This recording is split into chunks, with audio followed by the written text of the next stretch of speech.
You know what narcissists like eat? They eat self-esteem of others because it's kind of like their favorite little snack to munch on. Oh, you have honor, dignity. I'll eat all of that. It's just like nuts. And we've all heard of constructive criticism, but this is the exact opposite. And there's nothing constructive about this criticism from a narcissist because their mandate is to just destroy everything in order to maintain their control. Now, it's really important to understand these toxic narcissistic tactics that narcissists use in order to manipulate us, in order for us to get our strength back and our courage back. Because it's almost like there's this sideshow that's sitting off in the dark alley of narcissism, where it's just these games are just rigged, and the prizes are as genuine as a politician's promise. He's trying to get a vote to say anything. And it's a bizarre world because there's no such thing as proper praise from a narcissist. It may look from a distance like they're throwing confetti into the air and celebrating your achievements, but you actually look up close. What you realize is this is just a messy glob of goo from weekend-old compost that's been left in the sun all day. And they just literally throwing up their own garbage. You know what else keeps us off our game? It's like a tactic that narcissists use called moving the goalpost. It's like a favorite sport in Narcissistville. And it's like, here you are playing a game of soccer where the nets just seem to, every time you take a kick, the nets literally pick up off the ground and move. And just when you realize that, you're about to celebrate a possible goal, you realize the game has changed. Now you're playing like Quidditch. And you're left standing there like, how did this happen? Why am I holding a broom? Because as soon as you think you figured it out, the rules change and the new game gets played. Another thing you're going to find with narcissists, they have this perpetual dissatisfaction. And it doesn't matter how sunny your achievements are or how much success you receive. There's always this narcissistic cloud of you're just not good enough. And they're just constantly ready to rain on your parade. It's like you're stuck on this treadmill that's being fed by a sadist. And there you are running full tilt. And it's just like the scene never changes. It's just the constant repeat of the old scene. It's like the Flintstones.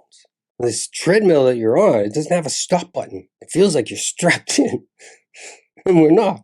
And God forbid you gotta pin a narcissist down on something, because one thing that they're really good at is a technique called diverting focus. And this is like a narcissist version of a magic trick. And it's like, they can make you feel like one moment you're a huge success and the next you've missed the mark on a target and they never even showed you. It's like you're stuck in some weird plot twist of some twisted soap opera without any dramatic music whatsoever. And it's just confusing because it's just like, that's just not a reality that we've kind of grown up with. So of course it's confusing. Of course it doesn't make sense, because this maze that they got you in, there's no exit. And it's not because, it's too complex. It's because the entire thing is an illusion. The entire thing is a fabrication. That's why it's like learning these toxic tactics and how they're being played. It makes you realize that you're the director of the circus, and the clowns don't run this show anymore like you do. And seeing these narcissistic tools for what they are, just manipulation strategies. These games, it's just like they're not games that are worth winning, because it's all just a big grand scheme that they're kind of plotting. You're not a participant in their life story.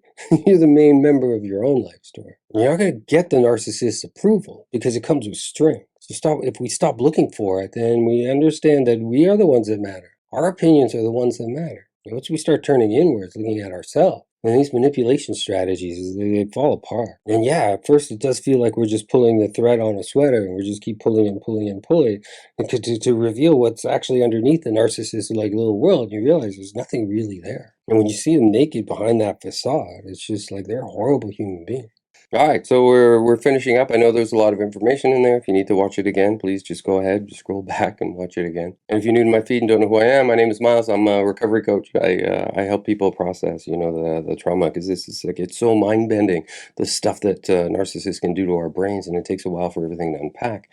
And what I use is hypnotherapy with my clients, and it's been really helpful. If you want to find more information about it, just type in Narcovery Recovery in the comments, and I'll post a link, and you can find more about my program there. And thank you so much for watching.